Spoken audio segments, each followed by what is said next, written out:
తెలుసుకుందాం. ఆదిరెడ్డి గారు, congratulations, trailer చాలా బాగుందండి. థ్యాంక్ యూ అండి. ఇది సినిమా, ఈ స్టోరీ రమణి కళ్యాణం, ఈ టైటిల్ పెట్టడానికి రీజన్ ఏంటి అసలు? రమణి అది కళ్యాణం. రమణి అంటే అందమైన అమ్మాయి అండి, అందమైన అమ్మాయి వెడ్డింగ్ అని చెప్పారు రమణి. సో దీక్షిక రమణి కింద ఇట్స్ సజెస్ట్ క్లియర్గా she will be the Ramani of the కళ్యాణం. ఈ స్టోరీలో ఏంటంటే మొత్తం కళ్యాణం చుట్టూ తిరుగుతుంది. What happens to our wedding అని మెయిన్ కాన్సెప్ట్. కళ్యాణం చుట్టూ తిరుగుతుందా లేకపోతే దారి తీస్తుందా, అది ఏమవుతుంది అనేది చెప్పడం కష్టం, కానీ అది సినిమాలో చెప్పాల్సింది బేసికల్గా. అది డెఫినెట్గా ఎండింగ్ వైజ్ అదే కళ్యాణం గురించి మొత్తం మూవీ ఉంటుంది. What happens to our wedding అనేది. ట్రైలర్ చూస్తుంటే ఇద్దరు క్యారెక్టర్స్ కొద్దిగా డిఫరెన్స్ కనబడుతుంది. ఒకరేమో బ్లైండ్, ఇంకొకరేమో ప్యారలైజ్ ఇది అయిపోయి ఉన్నటువంటి ఈ రెండు క్యారెక్టర్లు. అసలుకి ఏదైనా ఒక క్యారెక్టర్ అంటే అది పెట్టేస్తారు, దాని చుట్టూ స్టోరీస్ ఉంటాయి. కానీ ఇద్దరికి ఇలా డిసీజ్ ఇలాంటి పెట్టడం రీజన్ ఏంటి అసలుకి? రీజన్ ఏం లేదండి, బేసికల్గా క్యారెక్టర్స్ వైజు అలాంటి వాళ్ళు కూడా ఉంటారు కదా, వాళ్ళ మధ్య కథ ఉంటే ఎందుకు ఉండకూడదు అనేది మెయిన్ కాన్సెప్ట్.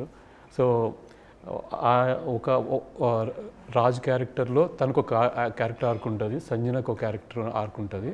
సో వాళ్ళ మధ్యన ఎలా ఉంటుందంటే ఒకళ్ళకి కాళ్ళు లేవు, ఒకళ్ళకి కళ్ళు లేవు, రైట్? సో ఒకళ్ళు నడిపించవచ్చు, ఒకళ్ళు చూడొచ్చు. సో ఒక పేర్లా చూసారంటే ఒక జర్నీ దిల్ బి ఫుల్ఫిల్లింగ్ అవుతుంది కదా.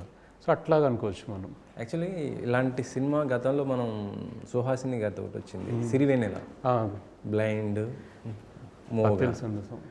అదేమైనా ఇన్స్పైర్డ్గా తీసుకున్నారా? లేదండి, ఇది మామూలుగా అనుకున్నప్పుడు ఒక స్టోరీ వైజ్ ఏంటంటే కొంచెం ఇన్స్పిరేషన్ ఉన్నది ఒక తెలిసిన వాళ్ళ దగ్గర నుంచి. అది రియల్ లైఫ్లో జరిగింది. దాని నుంచి కొంచెం అనుకొని ప్లాట్ అనుకొని నెక్స్ట్ నేను ఆ స్టోరీ అనుకున్నప్పుడు కూడా ఇప్పుడు రామ్ జగదీష్ గారు నెక్స్ట్ యువరాజ్ ఇద్దరు అనుకొని ఈ స్టోరీ చెప్పాను. ఇలా అనుకుంటున్నాను, ఒక ఎండింగ్ వైజ్ మొత్తం ప్లాట్ చెప్తే ఇది రాయడం చాలా కష్టం అన్నారు ఫస్ట్.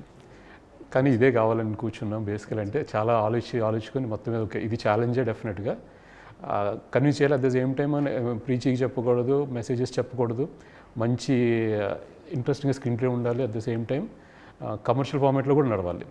అలా అని చెప్పి ఆర్ట్ ఫామ్లో దిగకూడదని. సో అలా ఆలోచించి మొత్తం మీద బ్యాలెన్స్డ్గా చేసి మొత్తం మీద we are very happy of the story. చాలా నచ్చుతుంది.